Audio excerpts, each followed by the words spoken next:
우리 함께 보실 말씀 신명기 33장입니다. 신명기 33장 구약성경 317쪽에 있습니다.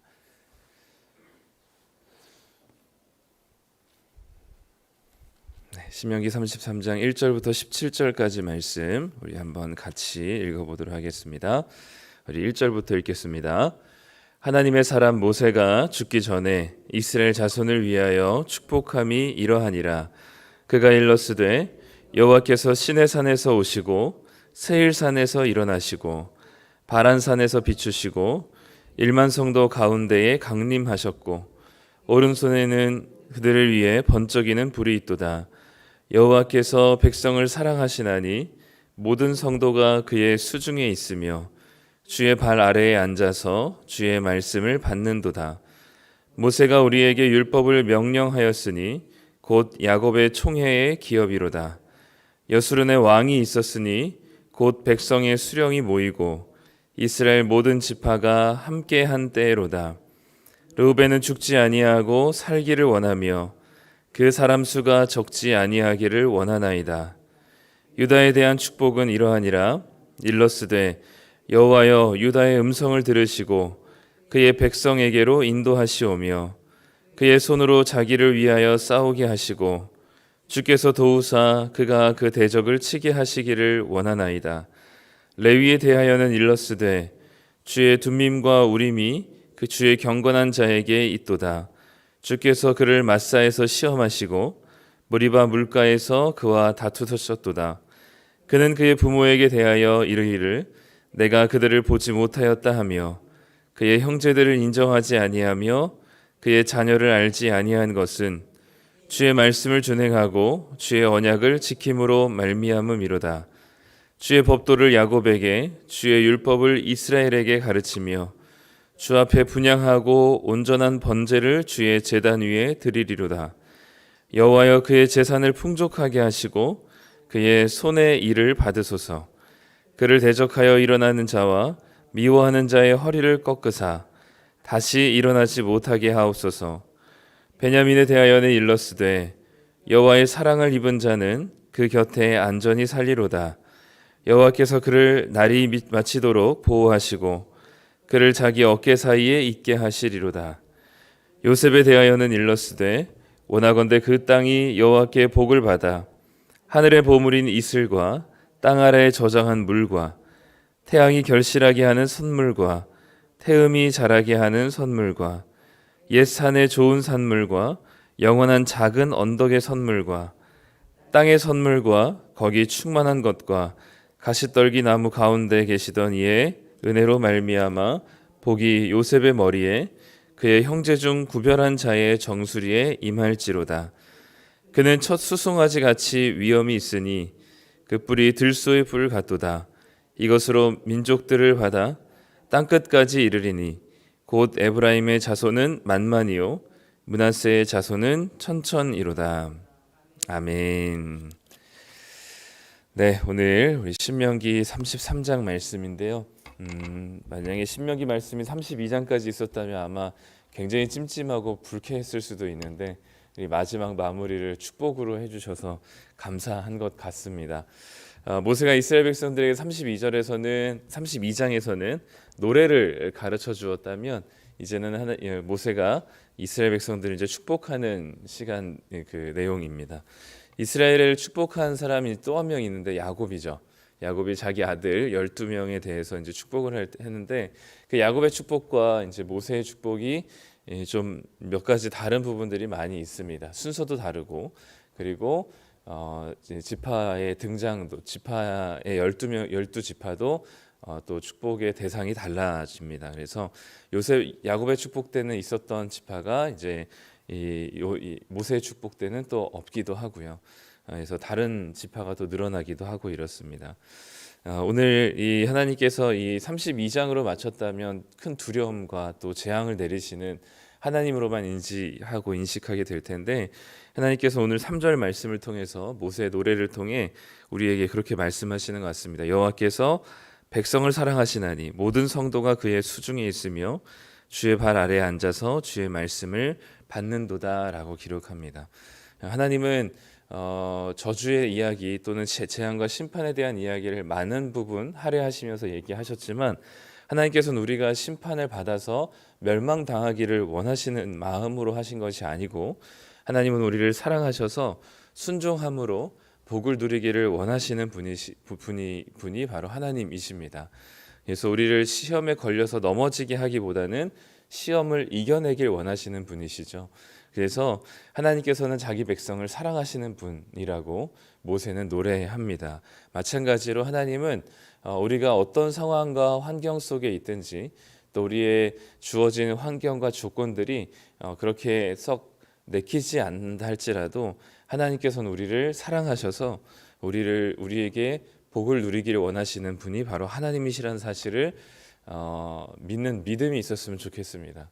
네, 당장 눈에 보일 때는 이게 무슨 하나님의 복이야 라고 할 만한 상황일지라도 하나님께서 우리를 사랑하셔서 우리에게 복을 주기를 원하시는 분이라는 사실을 기억하셨으면 좋겠고, 또 이 르우벤으로 시작한 12지파에 대한 여러 가지 복의 내용을 기억하는 것도 좋겠지만, 중요한 것은 하나님이 우리를 사랑하신다는 것만큼 가장 큰 복은 없는 것 같아요.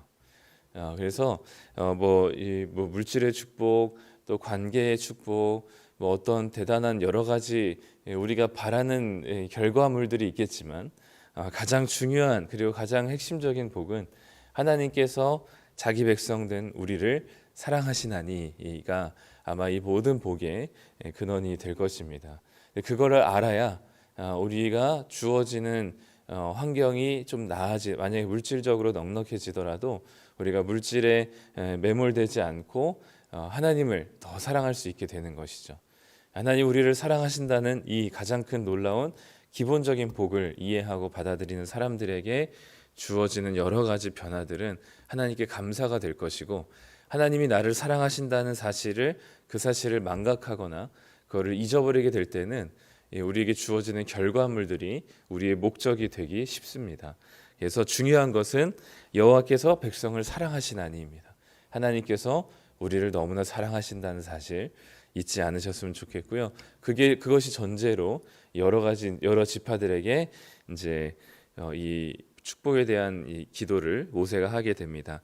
순서가 르우벤, 유다, 레위, 베냐민, 요셉 이 순서로 지금 가고 있는데 꼭 맞지는 않지만 왜 순서가 이렇게 됐을까를 생각해 보면, 르우벤은 이제 실제적으로 물리적으로 첫째 아들이죠.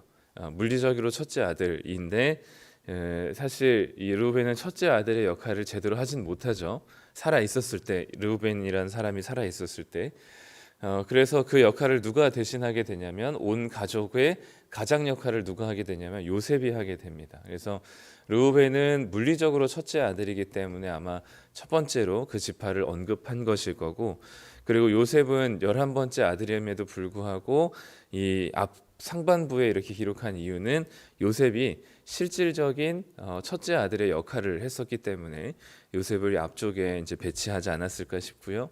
그리고 유다는 이 요셉이 가장 역할을 하기 전에 특히 이제 이 야곱이라는 가정에 어려움이 있었을 때 유다가 이제 책임지고 그 베냐민을 데리고 갔다 오기로 약속을 하면서 야곱으로부터 이제 이 왕권에 대한 이 축복을 받게 되죠. 그래서 유다는 이제 이 왕에 대한 이 축복을 받은 자로서 또 이제 이 상반부에 기록되고, 또 레위는 사실 이제 축복의 대상이 아니었는데, 이 레위는 율법을 맡아서 가르치는 뭔가 이제 영적인 그리고 이 이스라엘 백성들의 신앙적인 맏아들 역할을 하지 않았을까라는 생각이 들면서, 아마 이런 이제 첫째 역할을 했었던 또는 그런 역할을 부여받은 지파가 앞부분에 이제 많이 기록이 되어 있는 것 같습니다. 사실 따지고 보면 하나씩 보면은 이게 막 되게 영적인 축복이기보다는 사실 되게 물리적인 축복의 기도 내용이 많아요. 르우벤을 보면 이 6절에 르우벤이 한 절 딱 나오는데, 르우벤은 죽지 아니하고 살기를 원하며 그 사람 수가 적지 아니하기를 원하나이다 이렇게 기록합니다. 르우벤이 살았을 때도 그렇지만 르우벤 지파도 이 하나님 말씀에 그렇게 막 열심히 순종하지 않았기 때문에 광야 생활을 지나면서 여러 가지 많은 하나님의 이 저주와 심판을 받거나 재앙을 받게 되는 경우들이 많았습니다. 그래서 아마 인원이 많이 줄어들었을 거예요. 특히 남자의 인원이. 그래서 6절에서는 루벤이라는 지파가 소멸되지 않기를 바란다라는 모세의 기도가 담겨 있습니다. 그리고 그 사람 수가 적지 아니하기를 원합니다라고 얘기하죠.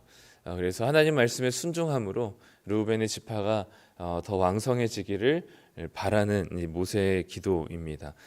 조금 이렇게 좀 순화시키고 우리가 이해하기 쉽게 적응하려면 아마 르우벤의 영향력이 커지게 하여 주시옵소서라는 기도일 겁니다.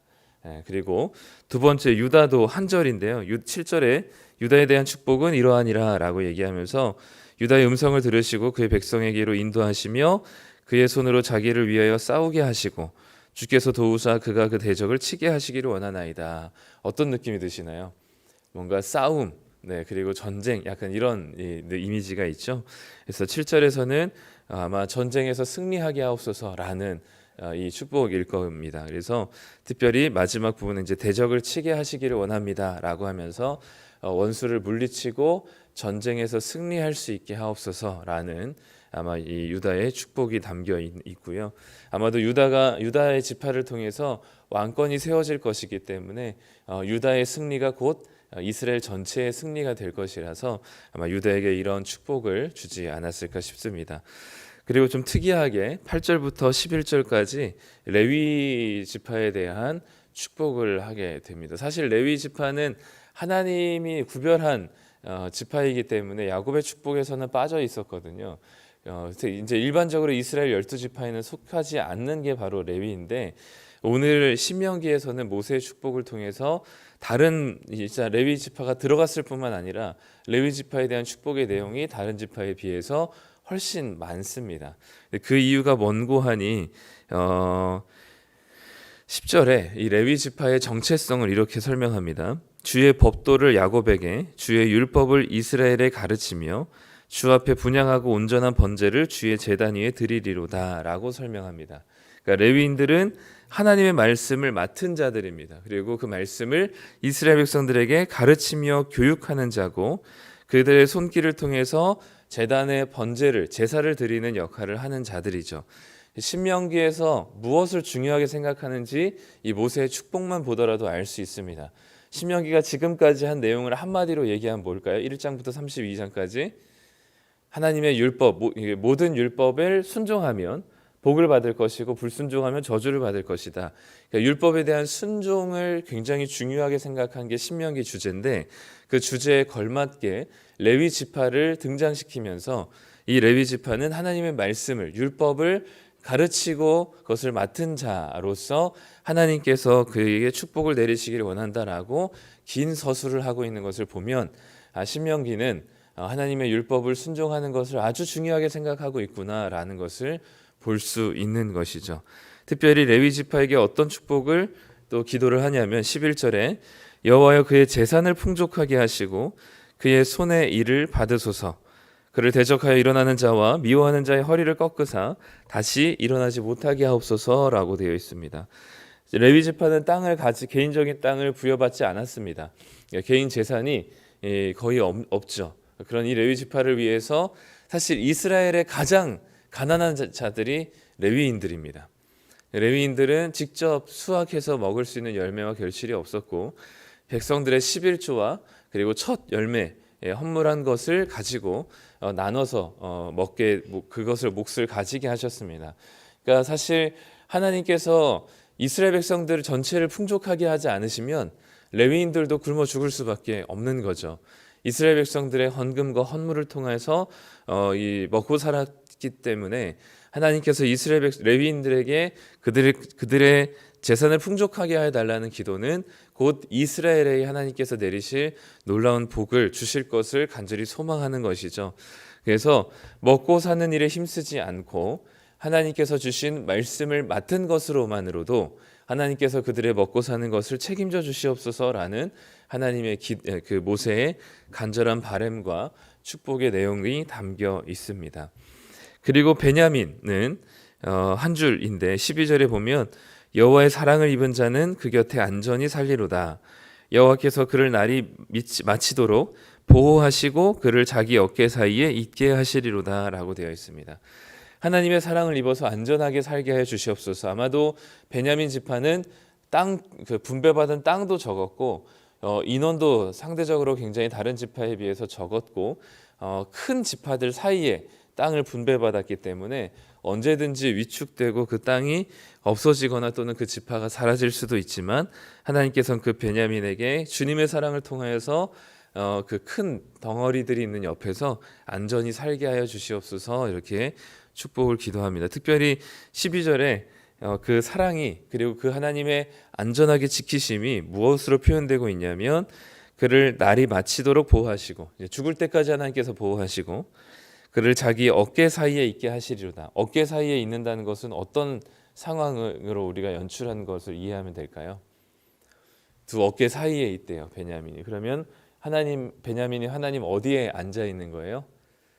네, 어깨 사이에 목마타고 있는 거죠. 그래서 하나님께서 이 베냐민을 너무나 소중하게 생각하셔서 이 하나님의 어깨 위에 앉혀서 있는 모습을 이제 보여주게 되죠. 요셉에 대해서도 이제 길게 이야기하는데요.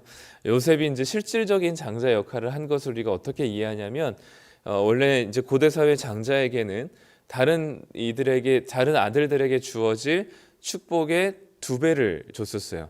그러니까 예를 들면 내 재산이 100억이고 아들들이 셋이라면 이것을 4등분으로 쪼개서 4분의 그 절반은 이 첫째 아들에게 그리고 나머지 4분의 1씩은 둘째, 셋째 아들에게 주는 거죠. 그러니까 다른 아들에게 주어질 몫의 2배의 몫을 이제 첫째 아들에게 주는 게 장자의 축복이었습니다.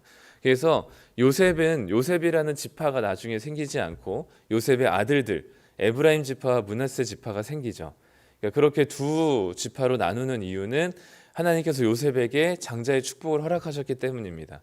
그래서 다른 지파는 한 지파지만 요셉의 지파만 요셉의 지파라고 부르지 않고 에브라임과 므낫세 지파라고 부르는 것이죠. 그래서 오늘도 13절부터 보면 이 복의 내용을 보면 참 되게 탐나는 복입니다. 원하건대 그 땅이 여호와께 복을 받아서 하늘의 보물인 이슬과 땅 아래에 저장한 물과 태양이 결실하게 하는 선물, 태음이 자라게 하는 선물, 옛 산의 좋은 산물과 영원한 작은 언덕의 선물, 땅의 선물 거기 충만한 것, 그 모든 것이 주님의 은혜로 말미암아 요셉의 머리에 임할지로다라고 기록합니다. 하늘의 보물인 이슬, 땅에 저장된 물, 태양의 결실하는 선물, 태음이 자라게 하는 선물, 옛 산의 좋은 산물, 영원한 작은 언덕의 선물, 땅의 선물, 거기 모든 충만한 것. 네, 다른 여러 지파들의 축복보다 압도적으로 요셉의 축복이 뭔가 좋아 보이죠. 네, 제가 보기에도 요셉의 축복이 너무 좋아 보입니다.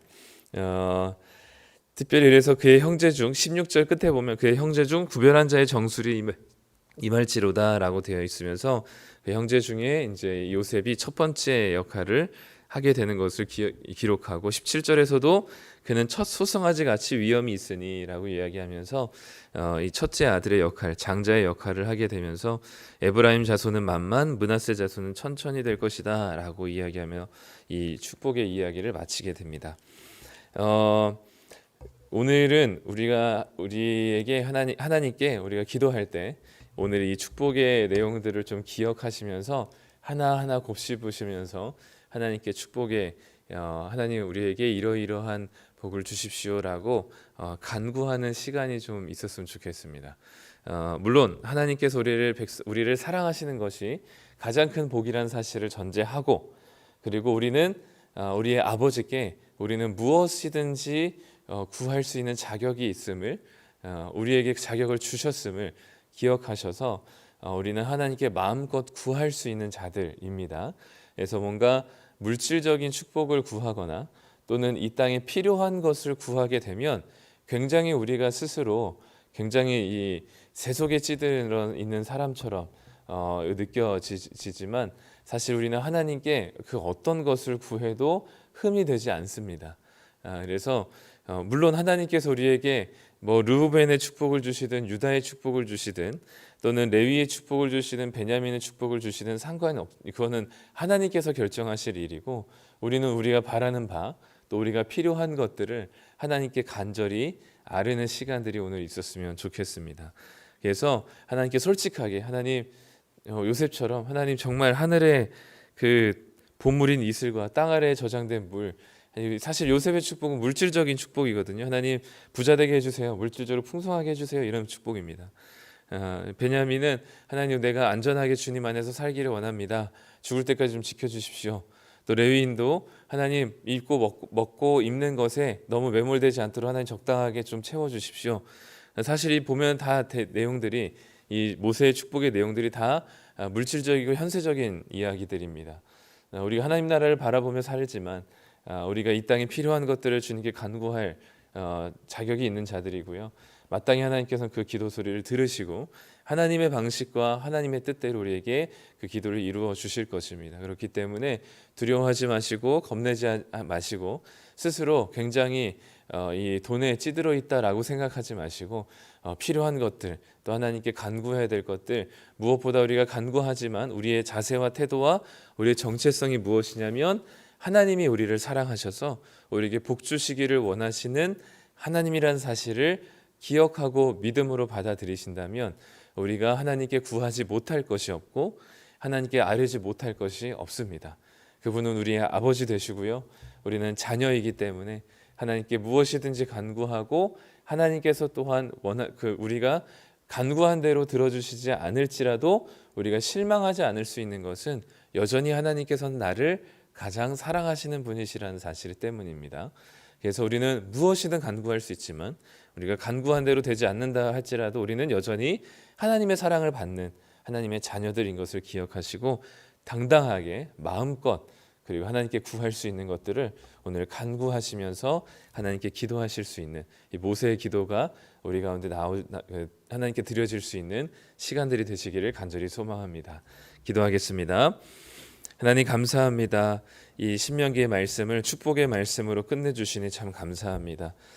우리가 두렵고 떨리는 마음으로 하나님 말씀에 순종하지만 하나님 말씀에 순종하지 못할 때에는 또 다른 정죄감과 죄책감 가운데 우리가 두렵고 떨리게 됩니다. 하나님, 우리를 얼마나 사랑하시는지, 우리가 주님의 사랑을 받아 얼마나 많은 복을 누리길 원하시는지 하나님께서는 우리를 사랑하시는 분이라고 모세의 축복을 통하여서 우리에게 말씀하셨습니다. 하나님, 우리가 이 사실을, 이 하나님이 우리를 너무너무나 사랑하시고 우리가 심판 가운데 저주받기를 원하시지 않으시며 주님이 주시는 복을 마음껏 누리기를 원하시는 하나님이라는 사실을 우리가 믿음으로 고백하게 해주시고 이것을 믿는 믿음 안에서 하나님께 자녀된 권세로 아뢰 수 있는 자들 되게 하여 주시옵소서.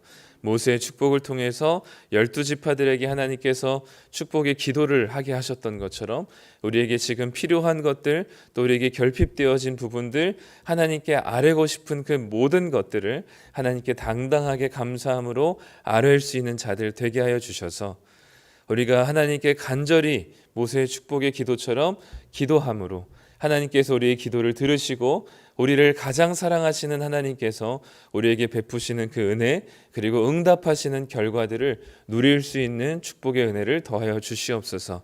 오늘도 우리가 마음껏 하나님께 구할 때 하나님이 우리의 아버지 되신다는 사실이 점점 깊숙이 우리 마음 가운데 새겨지게 하여 주시고 그 하나님 아버지가 우리를 너무나 사랑하신다는 사실이 오늘 하루를 우리 살아갈 수 있게 하는 동력이 되게 하여 주시옵소서. 오늘 하루도 주님께 맡겨드리며 예수님의 이름으로 기도드립니다. 아멘.